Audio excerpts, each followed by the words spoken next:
नमस्कार, आप देख रहे हैं TV24 और मैं हूं आपके साथ अनन्या मिश्रा। वक्त हो गया है उत्तर प्रदेश बुलेटिन का।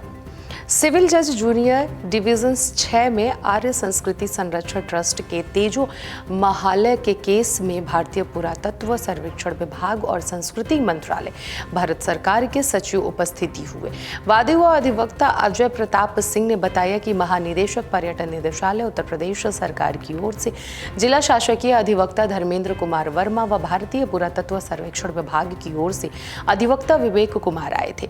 न्यायालय ने 21 मई की सुनवाई के दौरान वादी पक्ष को सभी विपक्षी गणों को नोटिस भेजने के आदेश दिए गए थे। बुधवार को सुनवाई के दौरान नोटिस भेजने का तलवाना और रजिस्ट्री की डिलीवरी रिपोर्ट पत्रावली में वादी पक्ष की ओर से दाखिल की गई है।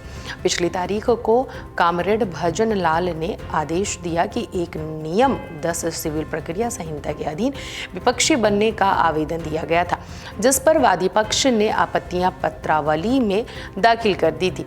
तेजो महालय केस में विपक्षी संख्या 1 सचिव संस्कृति मंत्रालय भारत सरकार, विपक्षी संख्या 2 महानिदेशक भारतीय पुरातत्व सर्वेक्षण विभाग, विपक्षी संख्या 3 अधीक्षक कार्यालय अधीक्षण पुरातत्वविद्या आगरा सर्किल, विपक्षी संख्या 4 महानिदेशक पर्यटन निदेशालय उत्तर प्रदेश सरकार है।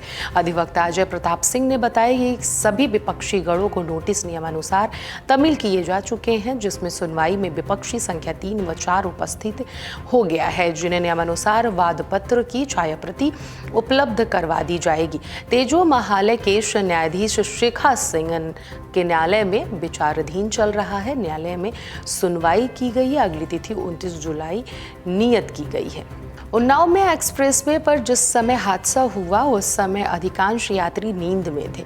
बस में सफर कर रहे यात्रियों में बिहार के सद्दाम, बोटू, मोहम्मद शमीम, रामीम, फुल, मोहम्मद और संतोष ने बताया कि जिस समय घटना हुई सभी गहरी नींद में थे। उनके मुताबिक लखनऊ में बस रोककर चालक ने चाय भी पी थी। इसके बाद जब बस चली तो चालक ने गाड़ी की रफ्तार बढ़ाई थी। हम लोगों ने थोड़ा धीरे चलने के लिए कहा भी था, लेकिन बाद में नींद आ गया। कुछ देर बाद अचानक तेज आवाज आई, नींद खुली तो देखा बस के परछक्के उड़ गए थे। यात्रियों के शव सड़क पर व बस के नीचे बिखरे पड़े थे।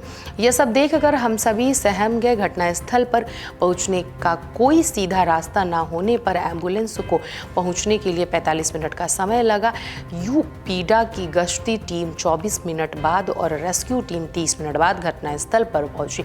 सुबह करीब 4:30 बजे हुए हादसे में एक्सप्रेसवे पर यात्रियों की सुरक्षा व्यवस्था का घेरा भी टूटा नजर आया।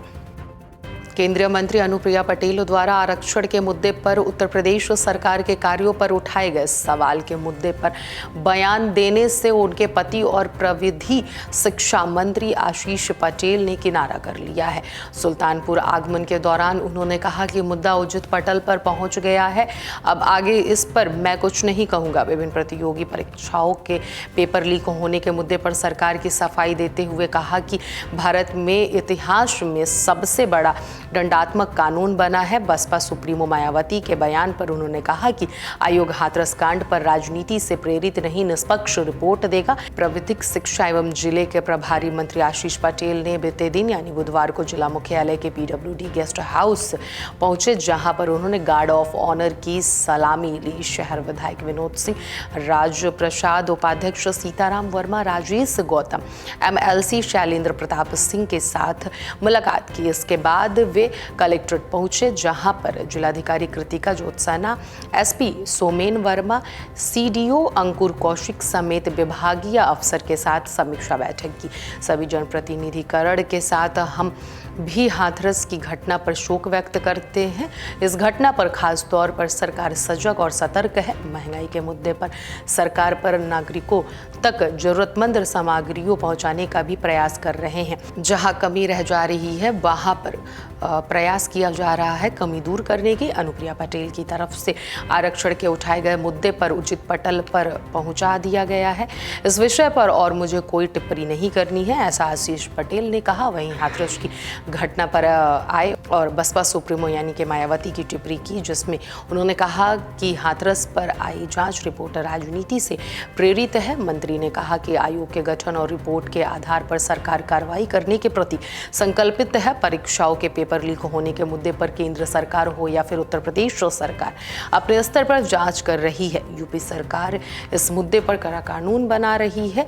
ऐसा प्रोविजन किया गया है कि भारत के इतिहास में पेपर लीक से जुड़े दोषियों को सबसे बड़ी सजा दी जाने वाली है। पहले मैं अपनी पूरी सुल्तानपुर जनपद के हमारे सभी जनप्रतिनिधियों की ओर से भी और अपनी ओर से भी सभी मृतकों के परिवार वालों को अपनी शोक संवेदना व्यक्त कर रहा हूँ। और निश्चित तौर पे ऐसी दुर्घटना मन को बहुत आहत करती है और जहां इस प्रकार की दुर्घटनाओं में जो भी जिम्मेदार व्यक्ति है उसके विरुद्ध सरकार कार्रवाई करती है और इस प्रकरण में भी कार्रवाई करेगी। मंत्री जिला औरैया में लंबे समय से इंतजार खत्म हो गया। लेखपालों की भर्ती का सरकार ने किया रास्ता साफ। वहीं आपको बताते चले कि लेखपालों को दिए गए नियुक्ति पत्र औरैया जिले में 54 नवनियुक्त लेखपालों को मिले नवनियुक्त पत्र, जिसमें अधिकांश में लड़कियां रही हैं। जहां पर अपर जिलाधिकारी औरैया द्वारा सौंपे गए नियुक्ति पत्र पाकर लेखपाल फूले नहीं समा रहे थे। वहीं अपर जिलाधिकारी ने सभी को बढ़ावा देते हुए उनके उज्जवल भविष्य की कामना करते हुए दायित्वों को निभाने की भी प्रेरणा दी। वहीं नियुक्ति पत्र लेखपालों के अधिकांश संख्या की बात कही जाए तो लड़कियों ने लेखपाल की जिम्मेदारी संभाले, जहां पर ग्रामीण क्षेत्रों में अपनी जिम्मेदारी पूर्ण तरीके से निभाने को तैयार नजर आ रही हैं। वहीं नवनियुक्त लेखपालों ने पूर्ण तरीके से अपने दायित्व को निर्वहन करने की बात कही। बाद आपको नियुक्ति पत्र मिला है, किस तरीके से महसूस कर रहे हैं, क्या बहुत अच्छा लग रहा है। तेज बोले। बहुत अच्छा लग रहा है। अब आप लेखपाल बनेंगे, किस तरीके से न्याय करेंगे?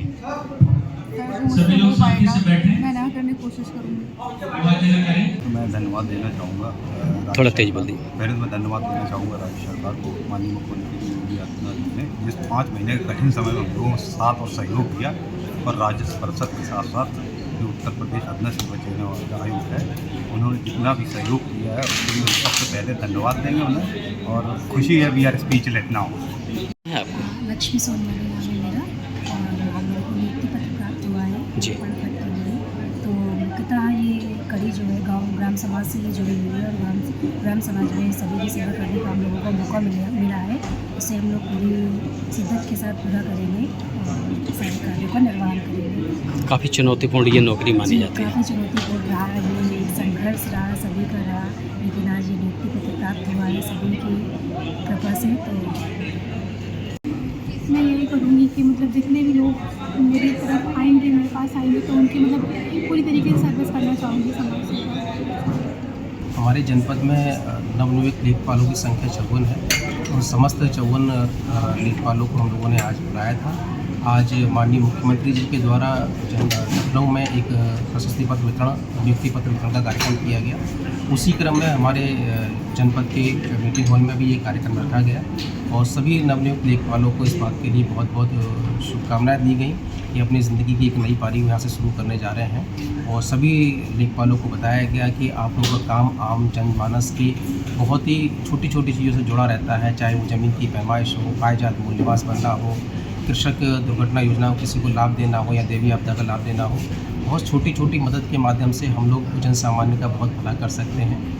और सभी लोगों को इस बात के लिए मोटिवेट किया गया कि आज आप सभी लोग अपना नियुक्ति पत्र लेके जा रहे हैं, तो इस राजस्व विभाग में आप लोग बहुत ही मेहनत के साथ, ईमानदारी के साथ अपना काम करेंगे और अपने दिए गए दायित्वों का पूर्ण निर्वहन करेंगे। अशोकनगर में आज सुबह 7 बजे सेन चौराहे पर दूसरे दिन न्यायालय मोबाइल कोच लगाकर वाहनों पर चलानी कार्रवाई की गई है। यह कार्रवाई एक लंबे अंतराल के बाद प्रथम श्रेणी न्यायिक मजिस्ट्रेट ध्रुव अग्रवाल की मौजूदगी में की गई है, जिसमें यातायात प्रभारी स्नेहा ठाकुर के साथ सूबेदार अजीत लोधी सहित न्यायालय के रीडर भी मौजूद थे। आज की मोबाइल कोर्ट में स्कूल बसों की भी चेकिंग की गई है, जिसमें एक स्कूल बस को चेक करने पर पाया गया कि बसों की स्पीड गवर्नर काम नहीं कर रहे हैं। इसके अलावा फायर सिस्टम और फर्स्ट एंड बॉक्स में रखी दवाई एक्सपायरी डेट की मिली, जिसको लेकर चालानी कार्रवाई भी की गई। इस मोबाइल कोच में वाहनों के रजिस्ट्रेशन कार्ड भी नए वाहन चालकों के लिए परेशानी का सबब बने हुए हैं और इसका मुख्य कारण स्थायी आरटीओ का ना होना है,